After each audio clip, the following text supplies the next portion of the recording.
तलाक तलाक दूंगी मगर मेरी एक शर्त है। जब मैं रात को घर पहुंचा तो मेरी पत्नी ने खाना लगाया। मैंने उसका हाथ अपने हाथों में लिया और कहा, मुझे तुमसे कुछ जरूरी बात कहना है। वो शांत बैठकर खाना खा रही थी। उसकी आंखों में कुछ दर्द सा साफ नजर आ रहा था। अचानक मुझे नहीं पता कैसे कहूँ, मगर मुझे उसे बताना ही था। मैंने बड़ी शांति से कहा, मुझे तलाक चाहिए। लगा जैसे उससे मेरे शब्दों से कुछ फर्क नहीं पड़ा। बल्कि उसने मुझसे पूछा, क्यों तलाक चाहिए? मैंने उसके सवाल को अनसुना किया तो उसे गुस्सा आ गया। उसने चम्मच उठाकर फेंक दिया और जोर से चिल्लाई, तुम इंसान नहीं हो।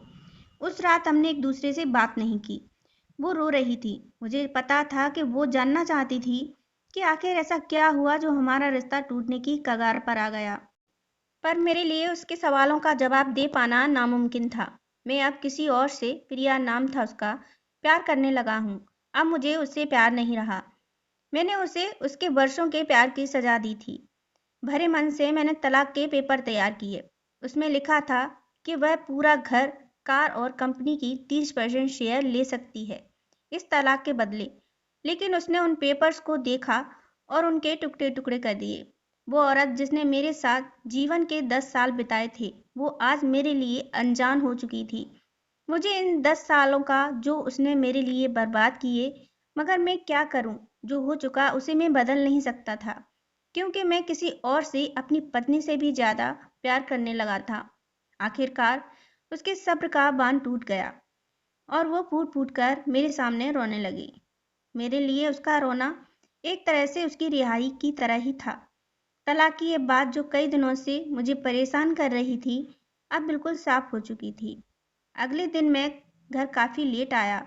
मैंने देखा कि वो टेबल पर बैठकर कुछ लिख रही थी। मैंने शाम का खाना नहीं खाया था, लेकिन फिर भी मैं सीधे ऊपर जाकर अपने कमरे में सो गया, क्योंकि पूरा दिन प्रिया के साथ रहने और कई जगह घूमने के बाद थक गया था। वो शायद रात को उसी टेबल पर लिखते लिखते सो गई थी। सुबह उसने तलाक की शर्तें बताईं। वो मुझसे कुछ भी लेना नहीं चाहती थी। उसे सिर्फ तलाक से पहले 1 महीने का समय चाहिए था। उसने आग्रह किया कि इस महीने में हम दोनों वही पुराना वाला जीवन जिएं, जितना संभव हो सके, क्योंकि आने वाले महीने में हमारे बेटी की परीक्षा है। वह नहीं चाहती थी हमारे टूटे रिश्ते का प्रभाव उसकी पढ़ाई पर पड़े। मुझे भी यह ठीक लगा, मगर वो कुछ और भी चाहती थी। जैसे शादी के दिन में उसे उठाकर अपने शयन कक्ष तक ले गया था, उसी तरह हर रोज 1 महीने तक मैं उसे शयन कक्ष से उठाकर मुख्य द्वार तक ले जाऊं।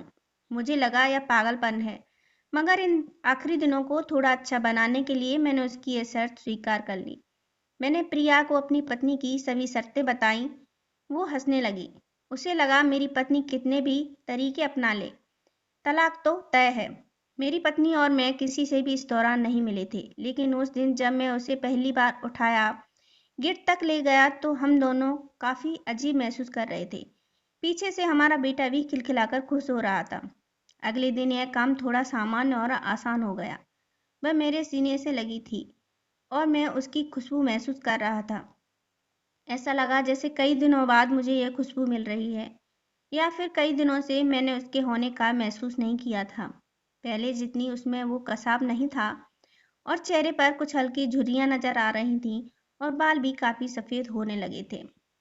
ये वही औरत थी जिसने अपने जीवन के 10 साल मुझे समर्पित किए थे।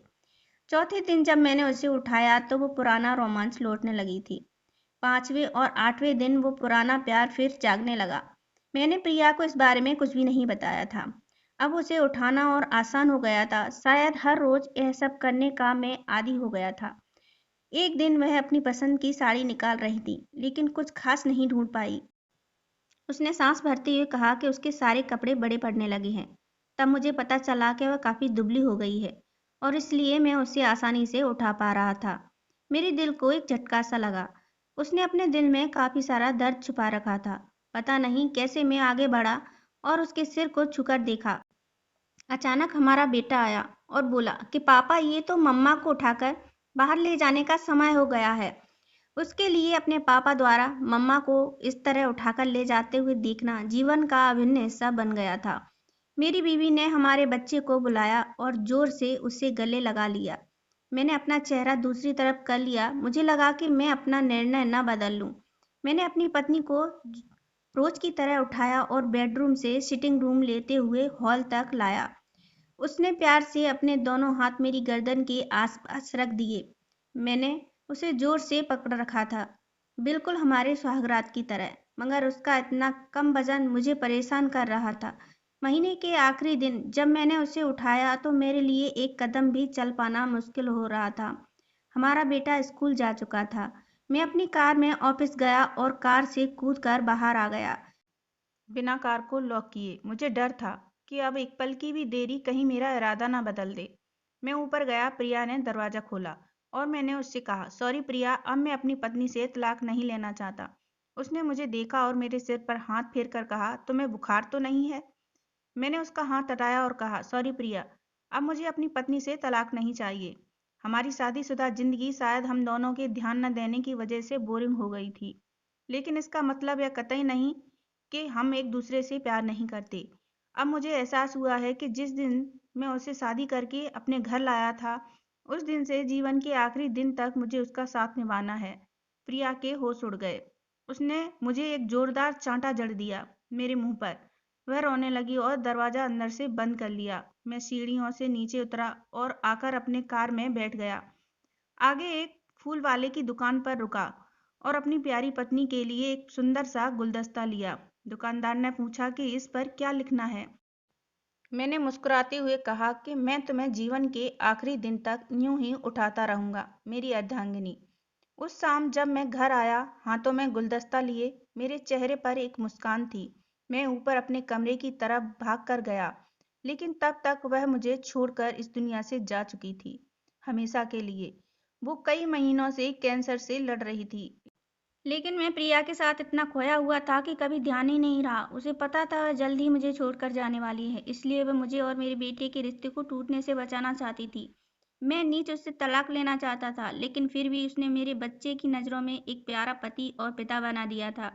जीवन की छोटी छोटी बातें रिश्तों में बहुत बड़ा महत्व रखती हैं।